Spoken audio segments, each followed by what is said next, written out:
it's Corrina, your virtual health coach. In this video, I'm going to be discussing detoxification, and I'm going to split this video up based on the most common questions that I get about detoxing, cleansing, fasting, etc. I'm also going to tackle that question, is detoxification a hoax? Is it something real? Are all detox diets a scam? Let me know what you think, and let's go ahead and get started. Detoxification is the process whereby our body helps to rid itself of the various toxins that we come into contact with via our diet, environmental toxins, chemical toxins. The list can really go on and on. But the bottom line is that our body certainly does have to detox. And we know that our liver and kidneys are two of the organs primarily responsible for helping to facilitate this process.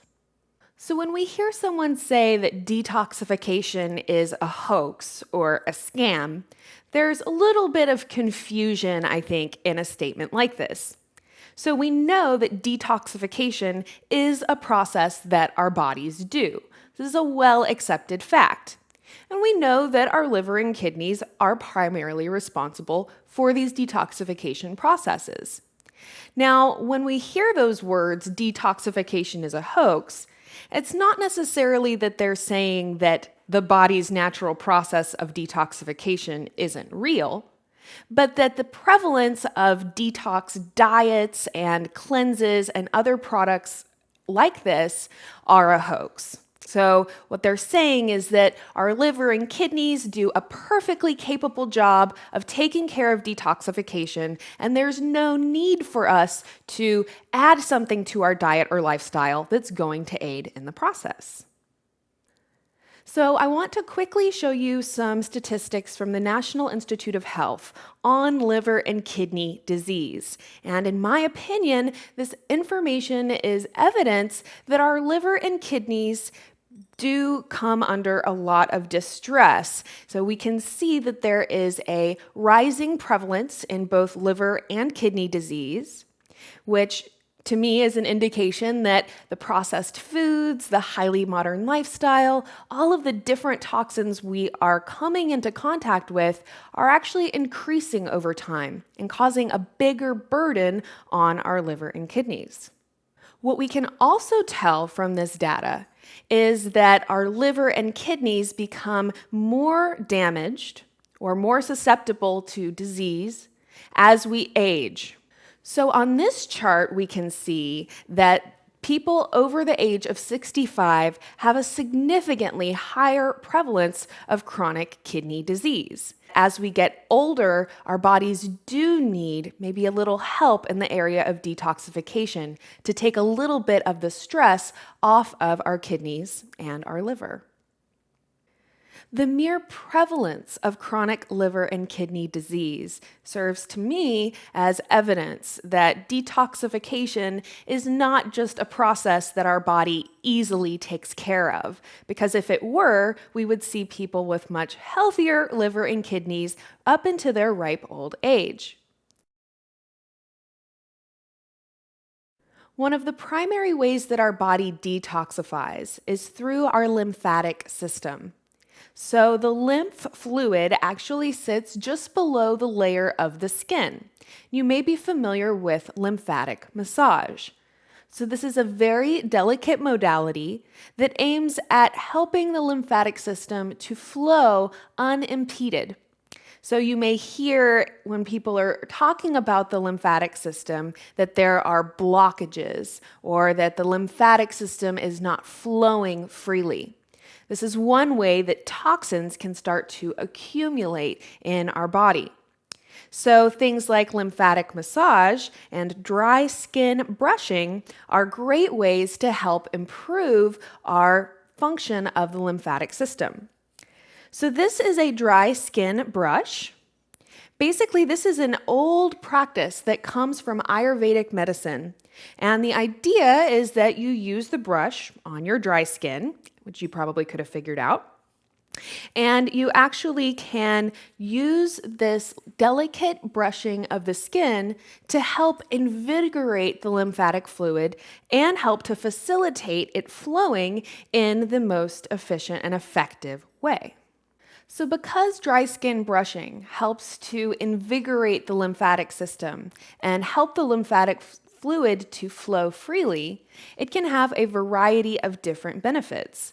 One of them is that it can significantly reduce the appearance of cellulite. So cellulite occurs when toxins accumulate in fatty tissues. So most commonly we think of cellulite as occurring on our legs, but cellulite can occur virtually anywhere on the body. And because this is essentially fatty tissue filled with toxins that gives it that clumpy appearance, doing something that will help to remove toxins from that area and help the lymphatic system to flow and remove those toxins is very beneficial. Another thing I love about dry skin brushing is that it feels amazing. So there's actually a little chart you can follow that shows you how and in what direction to brush the skin in order to facilitate that lymphatic system flow.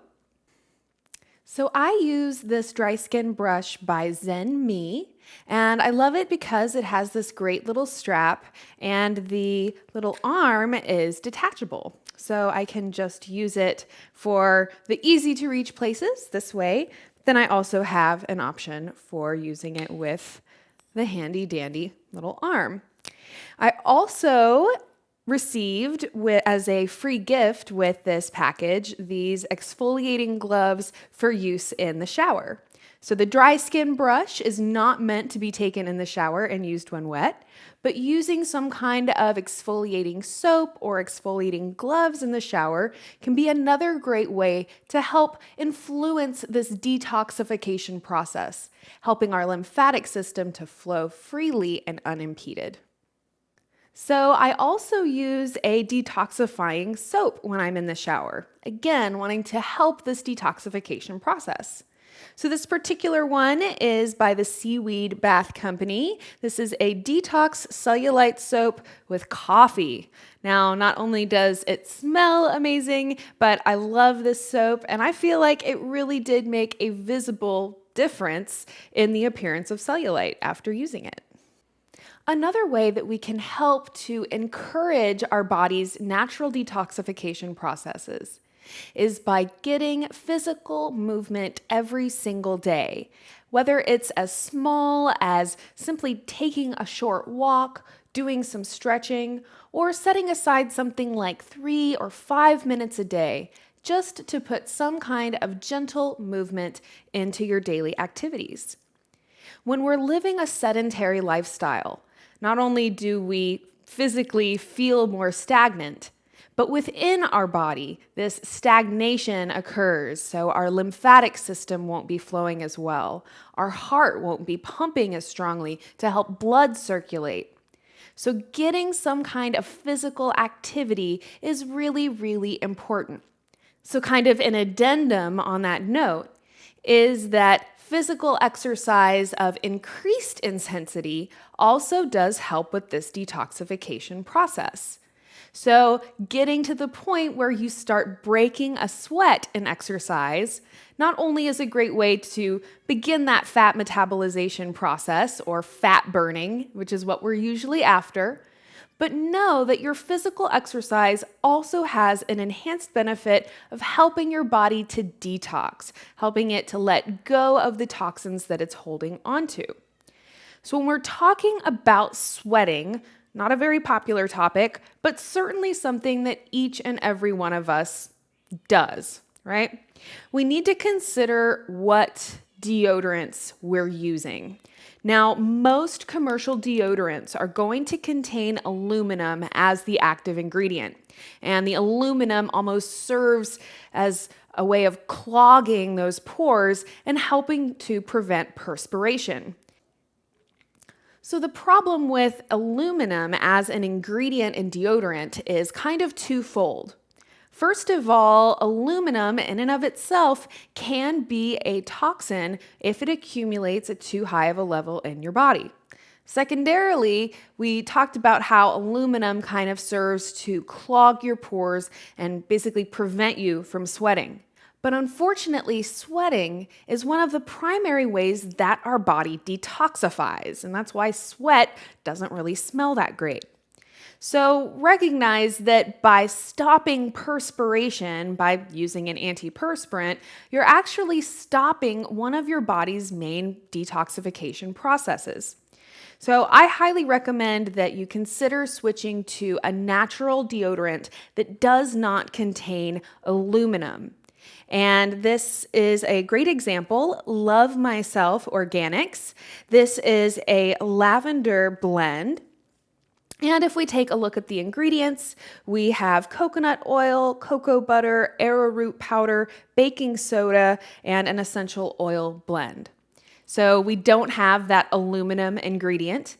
And what you'll also find is that a natural deodorant, in addition to helping facilitate those processes your body needs to do, will also contain things like essential oils and cocoa butter that in and of themselves have their own health benefits.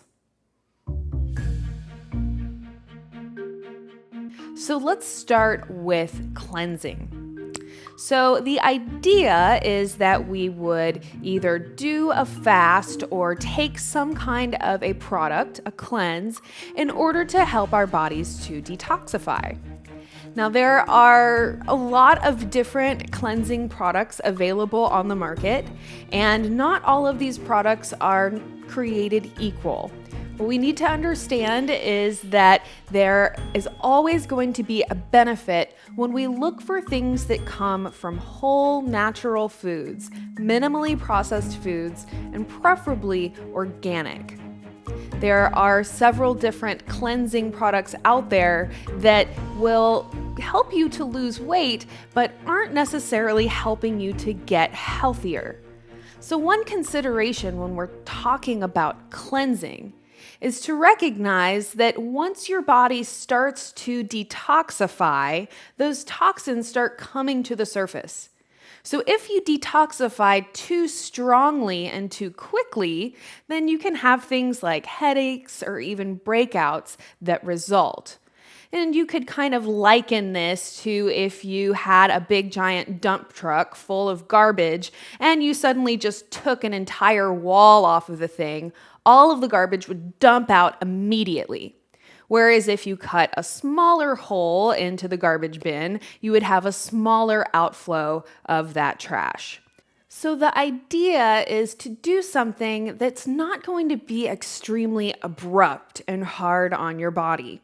So for someone who's eating an extremely healthy diet, living really well, and exercising regularly, going on a cleanse is not going to be a huge abrupt difference from the way that they're living regularly. But for most of us who are eating processed foods or the average American diet, we're going to want to do a much slower and more delicate cleanse or detox. So I just mean that we don't want to do something extreme. We want to look for things that are going to be easy for the body to adjust to, and I always find that it's beneficial to kind of break it into steps. So we would start by eliminating those major toxins that we come into contact with frequently, things like alcohol, caffeine, and tobacco.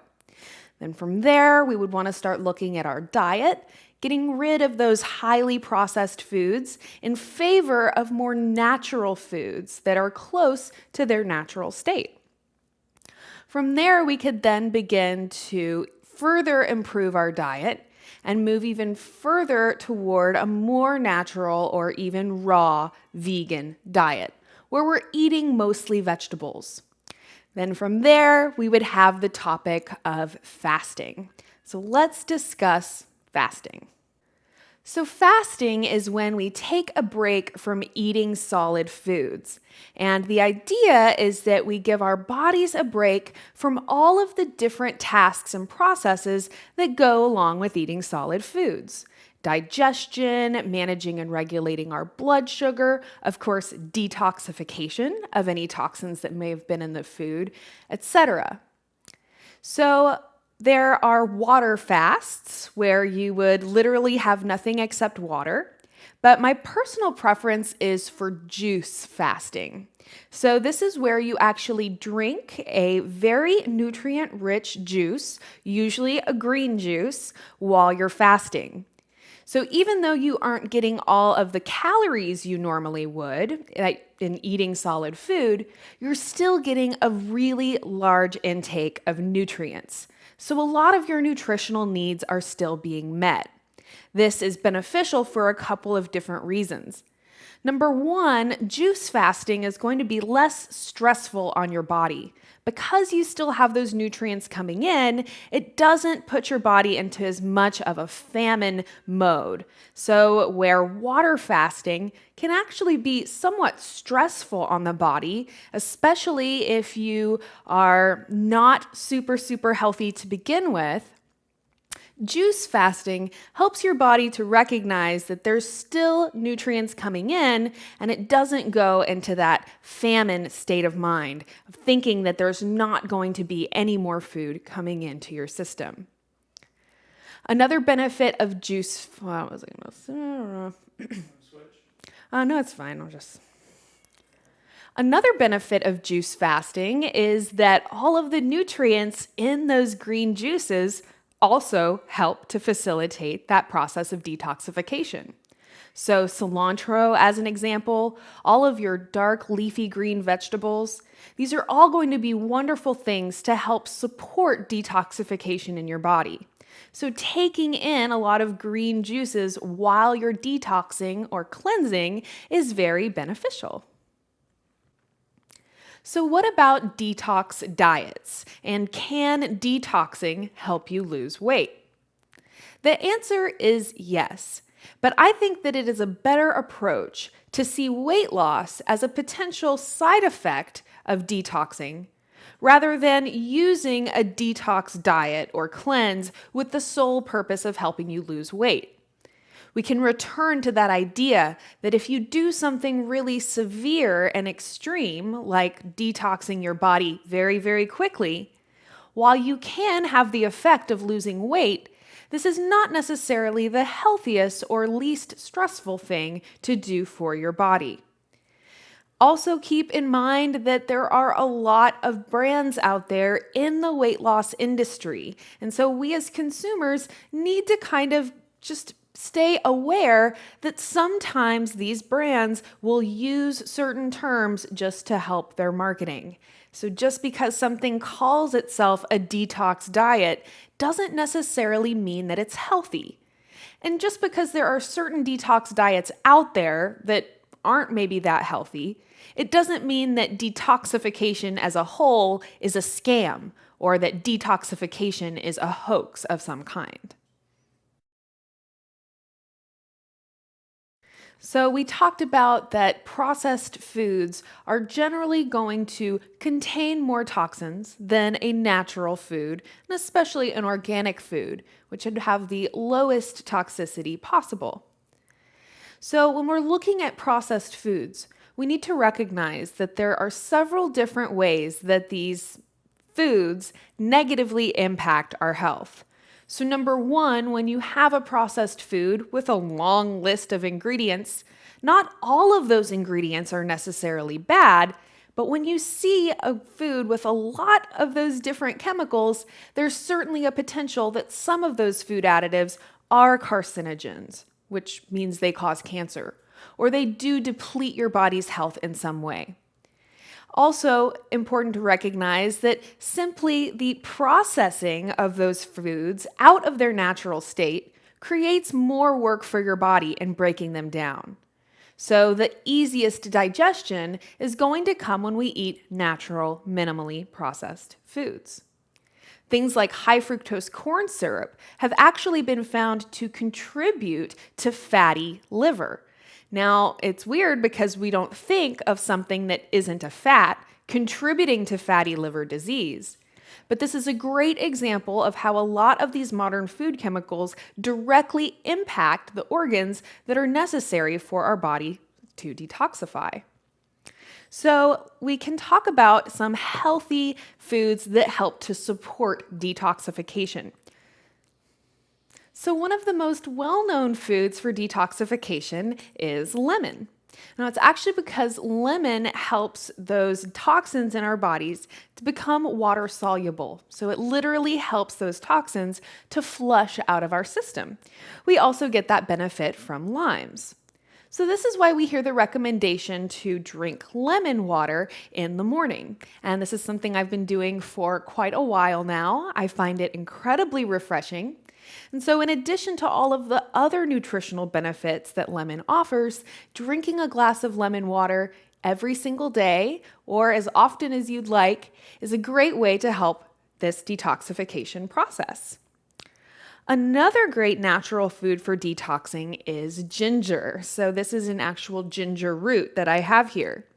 So you can easily make your own ginger tea by slicing off a piece of the root and putting it into a pot of boiling water. Lemon and ginger together make a wonderful tea. You can add things like honey to give yourself a little sweetness, but incorporating more ginger and lemon into your diet is a great way to help improve this detoxification process.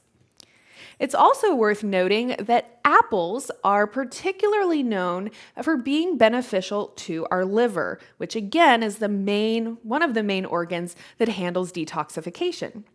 So the saying, "an apple a day keeps the doctor away," may actually have more truth in it than we even realized. We can also get a lot of detoxification benefits from different herbs and spices, which is great because that just helps our food taste even better. So earlier on in the video, I mentioned cilantro, and one of my favorite spices and one of the most well-known spices for its health benefits is turmeric. We also can get a lot of benefit from foods that are extremely high in antioxidants. And so that's one of the reasons that turmeric is often considered a good food for detoxification. Along these same lines, we also get a lot of antioxidant activity and help for detoxification from green tea. Now, there's a lot of different green tea products available on the market, and certainly drinking the regular store-bought green tea will still give you benefits. But if you want to supercharge the benefits that you can get from green tea, what you want to look for is matcha. So matcha is the raw, minimally processed form of green tea, and it comes in a powder. So when you are taking in the matcha, you're getting significantly more of those antioxidants than you would when you're just drinking the regular tea, because the tea leaves in a little tea packet have been often dried and in some way processed out of their natural state. So again, we have this theme of looking for foods in as close to their natural state as possible, and matcha is a fantastic example. Thank you so much for watching this video. I do hope that you found it informative, and I look forward to seeing your response and feedback down below in the comments section. You can learn more about me and my health coaching practice at CorrinaRachel.com. I hope you will check out some of these related videos, subscribe to our channel, and I look forward to seeing you again soon. Thank you so much for watching.